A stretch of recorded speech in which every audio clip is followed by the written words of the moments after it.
Do you spend several hours every day on your laptop, computer, iPad, iPhone, or any other type of electrical device? If you do, I bet you have neck pain, shoulder pain, TMJ pain, probably headaches, burning sensation and pain between your shoulder blades, lower back pain, and even sciatica. These are the most common pain areas in the body as a result of the sitting lifestyle.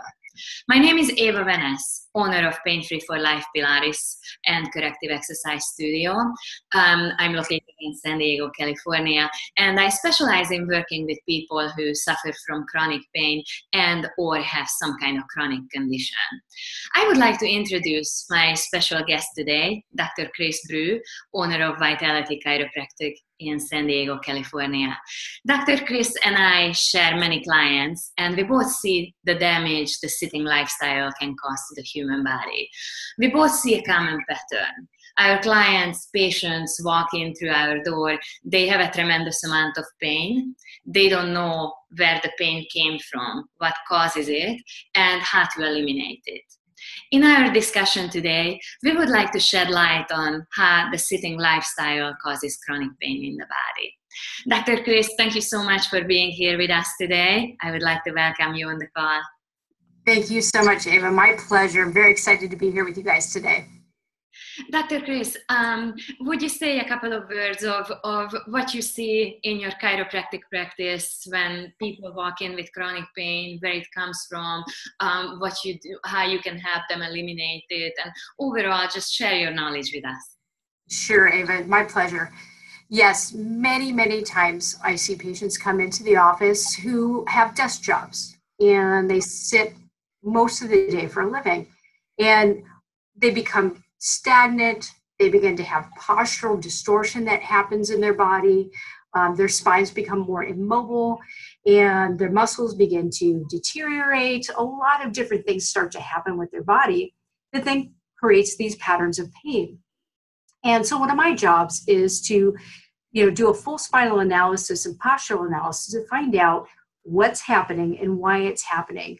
And I have to tell you, Ava, 9 out of 10 times, their ergonomics are very poor at work. They need to reestablish a whole new way of being at their desk. One of the biggest things that I now really try to push with my patients are standing desks.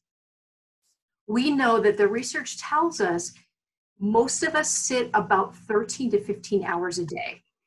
Now, ideally, we should only be sitting about 3 hours a day.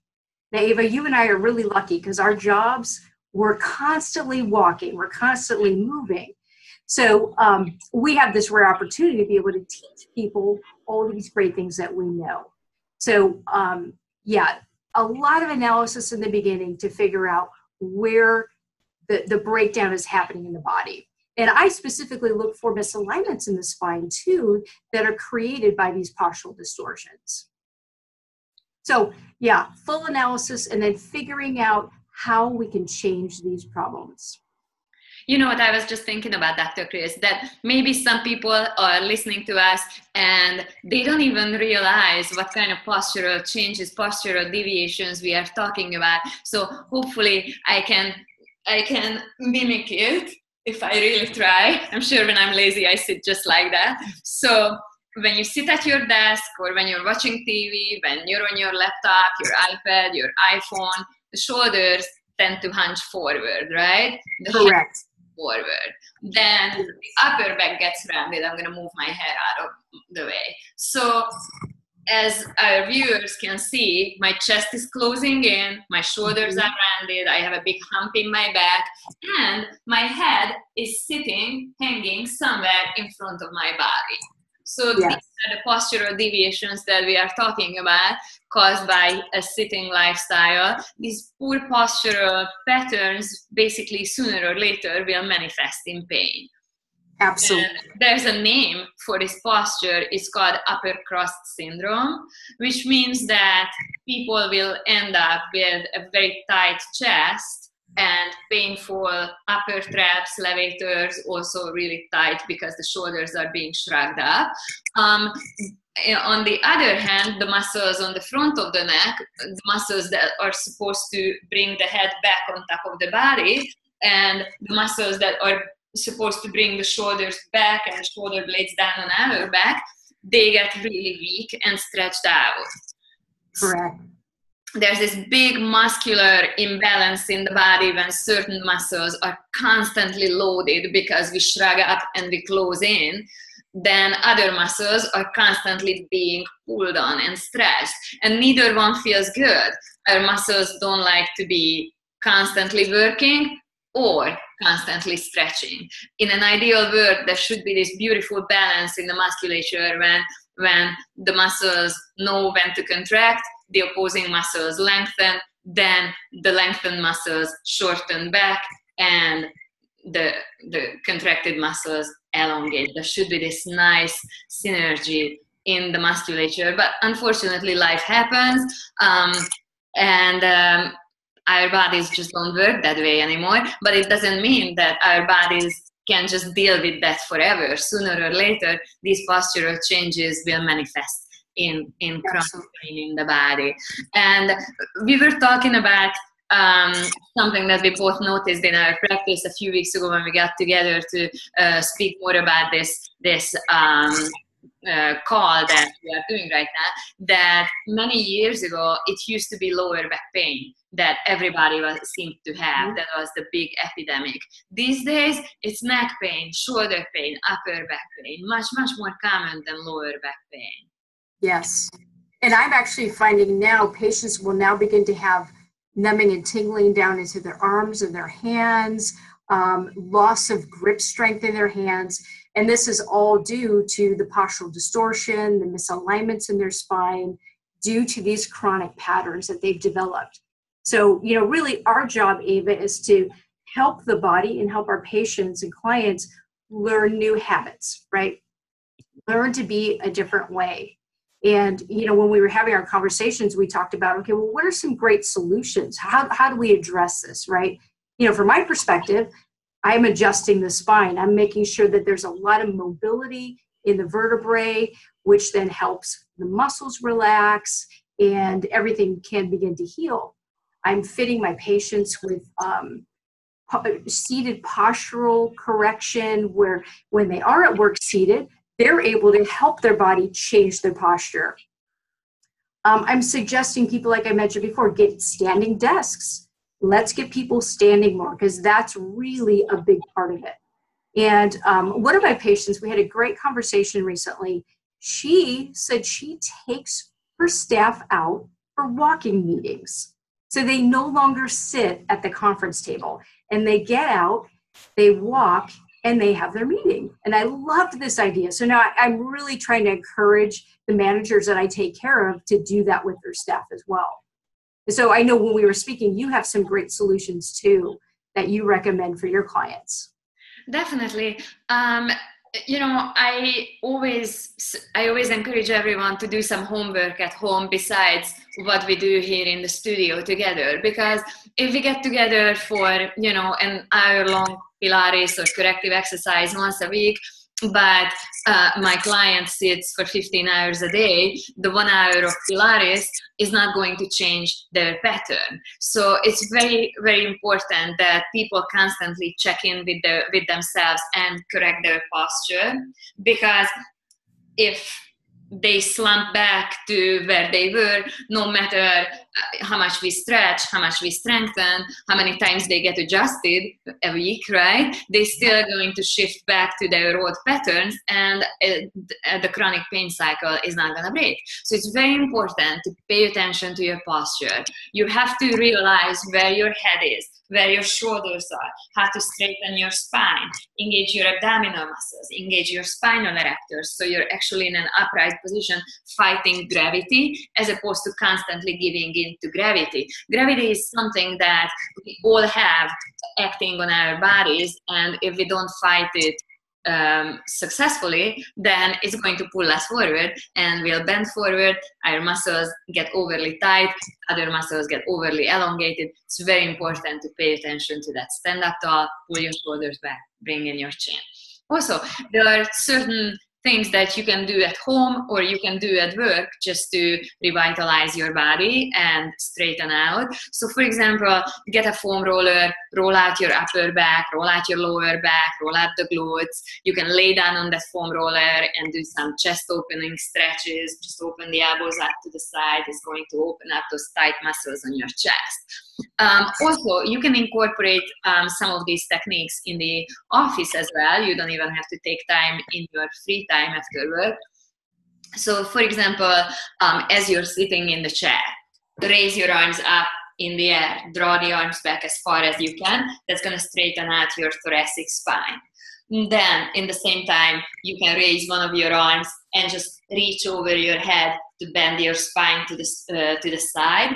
Be sure that you repeat it on the second side as well. In order to open up the tight chest, just open your elbows out to the side, squeeze your shoulder blades together, just to reverse that posture when you're hunching forward. And another important thing, since our spine thrives on mobility and bending, rotation, it's very important that you give it a nice twist. We usually move really well forward. Most people move well backwards as well, maybe sideways as well, but rotation can be very, very challenging when your spine starts bending forward. You're losing valuable inches of rotation if you're hunched forward. So be sure that you sit up tall and you twist your spine, holding your best possible posture.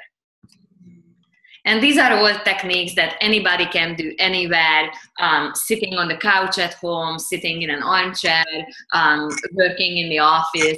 I encourage everyone, as you said, Dr. Chris, it's super important to stand up. So if you have to make a phone call, wear your earbuds. Be sure that you don't hold the phone with your shoulder, right? Because your neck is going to complain about it. Stand up, walk around in the office. If you get a chance to go outside, make your phone calls over there.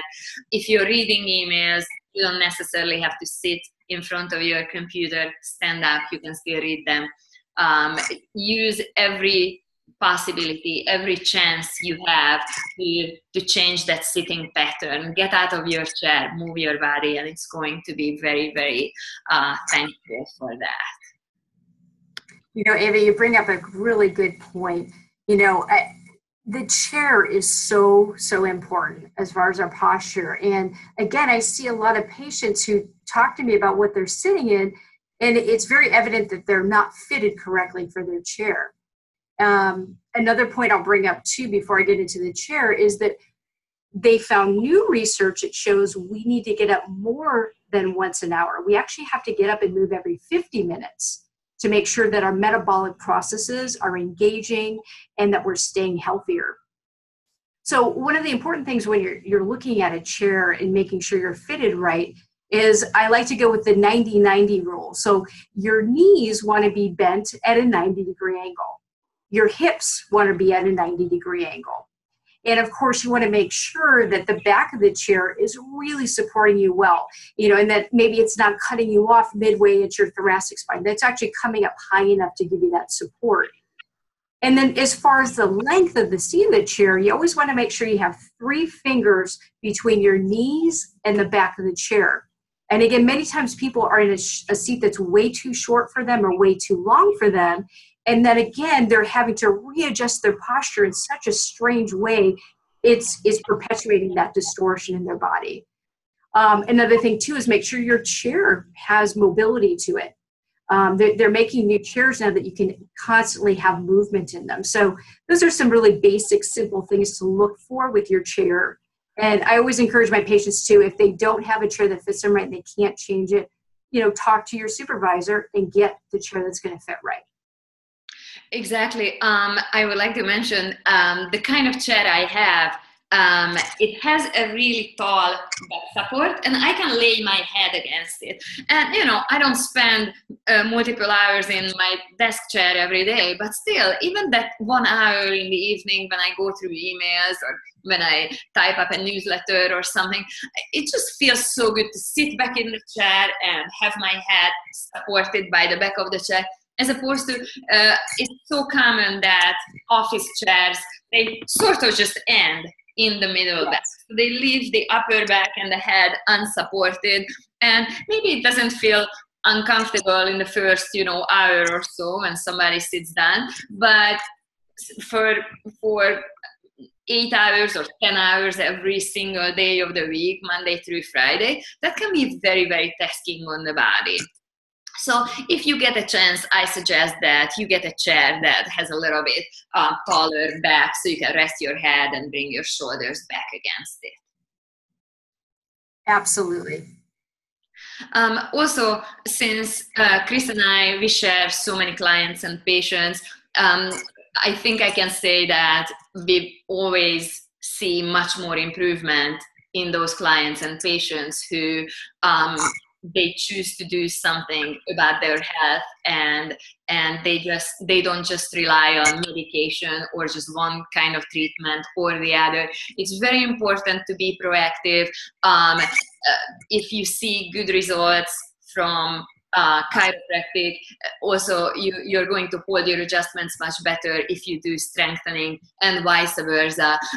If Pilates is working out for you wonderfully, you feel rejuvenated, you feel a big difference in how your body is feeling, how your muscles are feeling, chiropractic can help align your joints better, your spine better. So I think doing Pilates and chiropractic together is a wonderful combination. I agree 100%, Ava. I always can tell that difference between the patients that we share and the ones that we don't. And like you said, they'll hold their adjustments much longer. They're stronger, they're more flexible. There's just so many components to it. And you know, it's great. A lot of times they'll piggyback. They'll come see me first for their adjustment, and they'll come see you, and they're just so excited because they feel terrific. Yeah. Exactly. And I'm really excited for everybody who's taking steps to improve their bodies and eliminate the pain, because I want everybody to know that they are not alone. There is help out there. And I've never seen one person who didn't make improvement. A lot of people make 100% recoveries, but even those who still have some ache and pain, it's much less significant than it was before.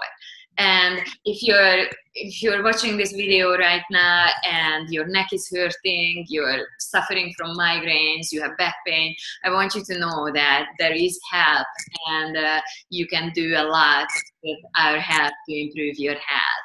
So if you'd like to discuss your condition with us, if you'd like to know more about how we can help you have a better functioning, healthier body that does not have chronic pain, please reach out to us. I will include our website information and our phone number in the email that accompanies this video. And I would like to thank you, Dr. Chris, for joining me on this call today. It was wonderful to talk to you, and I hope that many of our viewers will reach out to you and look for help. Thank you so much, Ava. My pleasure. I always enjoy talking about health and wellness and helping people. So my pleasure. Thank you. Bye-bye.